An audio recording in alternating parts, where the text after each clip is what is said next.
এই চাঁদের মধ্যে প্রথমে নেমেছিল নীল আর্মস্ট্রং।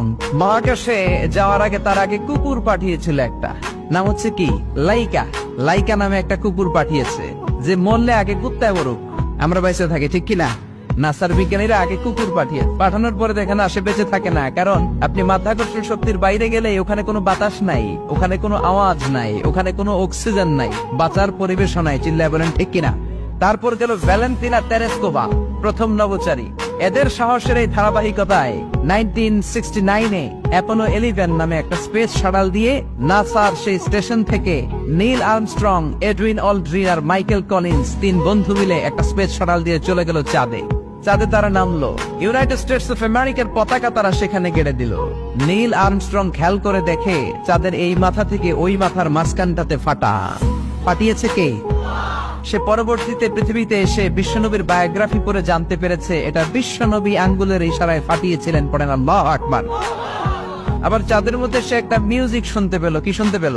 চমৎকার একটা মিউজিক, কিন্তু পৃথিবীতে এসে কোথাও এই মিউজিক সে পায় না, কোথাও এই মিউজিকের ক্যাসেট অ্যালবাম খুঁজে পায় না। আমেরিকার একটা প্রেয়ার হলের পাশ দিয়ে সে হেঁটে যাচ্ছে, হঠাৎ দেখে ওই মসজিদের ভেতর থেকে ওই মিউজিকটা বাজে যেটা সে চাঁদে শুনেছে। মসজিদে ঢুকে দেখে একজন লোক কানের মধ্যে দুই হাত দিয়ে এই মিউজিকটা বাজায়। আসলে এটা কি মিউজিক না আজান? সে ভিতরে ঢুকে মুয়াজ্জিনরে বলে, তুমি এত বড় সিঙ্গার, এত বড় মিউজিশিয়ান, তোমার গান, তোমার মিউজিক চাঁদেও বাজে, কি এটা? সে বলল, এটা গান নয়, এটা মিউজিক নয়, এটা হচ্ছে আজান। চিল্লায় বলেন ঠিক কিনা? সে আজানের ধ্বনি আজও আছে না নাই? মহাত্মা গান্ধীর নাম শুনছেন? ভারতের অবিসংবাদিত নেতা, ব্রিটিশ খেদাও আন্দোলনের পুরোধা, যিনি ভারত ল করেছেন লন্ডন থেকে, পেশায় একজন ব্যারিস্টার।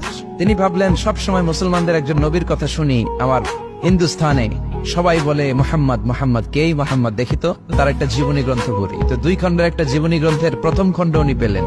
উনি ভাবলেন বইয়ের ভূমিকাটা পড়ে রেখে দেব, পুরোটা পড়ার দরকার নাই। কিন্তু ভূমিকা পড়ার পরে পুরো জীবনী পড়ার আগ্রহ, কৌতূহল, কিউরিওসিটি তার অন্তরে ঢুকিয়ে দিল কে? পড়তে শুরু করলো বিশ্বনবীর শৈশবকাল, কৈশোরকাল, যৌবনকাল, তার বিবাহ, তার সমাজনীতি, তার রাষ্ট্রনীতি, তার আন্তর্জাতিক নীতি, তার বাক্যিক জীবন, তার মাদানী জীবন। পড়তে পড়তে প্রথম খণ্ড শেষ। এখন দ্বিতীয় খণ্ড পড়ার দরকার আছে না নাই?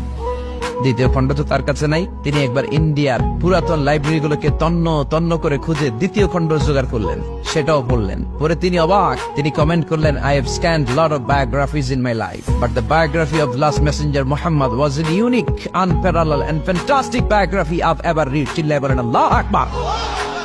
আমি ভারতের নেতা মহাত্মা গান্ধী অনেকের জীবনী পড়লাম, কিন্তু মুসলমানদের নবী মুহাম্মদের জীবনীর মতো কোনো জীবনী পাই নাই।